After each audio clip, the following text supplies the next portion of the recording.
I believe he'll be world champion.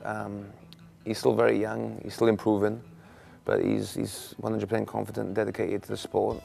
He had the best training possible with myself and my dad growing up. Obviously I sparred with him for many years, and he's boxed in the big arenas, albeit as a supporting fighter, but he's boxed obviously at the Millennium Stadium. You know, I'll take him to Vegas on the undercard of the Hopkins fight.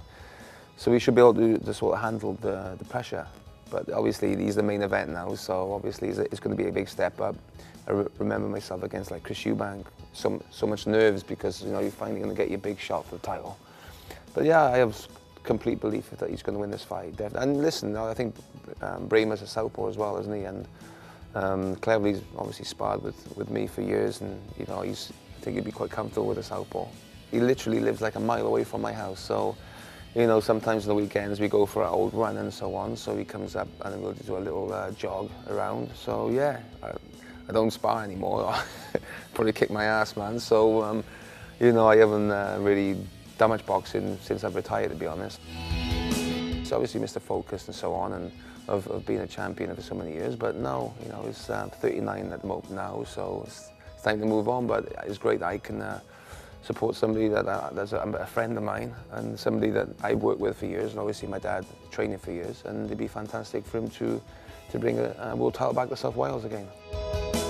You ought to give him credit. You know, I was very impressed with Froch's last fight against Arthur Abraham. You know, I think obviously Abraham was suited to him because he's very sort of one-dimensional German-style fighter, quite small, but he don't, you know, can't take anything away. And the good thing with Froch, you know, I like about him that he's always an exciting fight.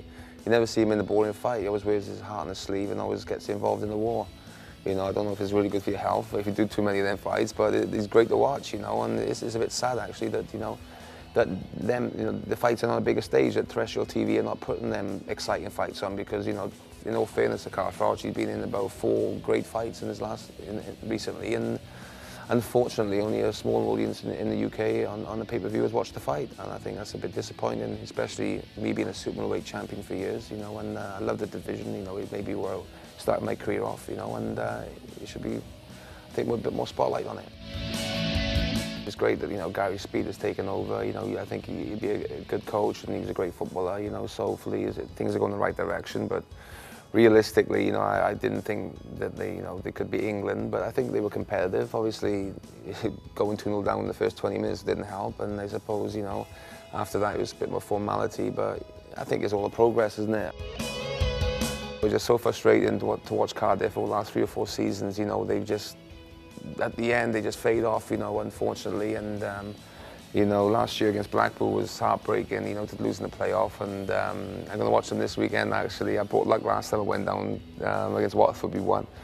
So hopefully, you know, they're playing Derby, I think, on Saturday, so I'll give a bit of support, and I'm just hoping we can get in the 2nd place. But at the moment, you know, they really need to start improving, because I think we've only got a couple of points in the last 5 or 6 games, which doesn't look good.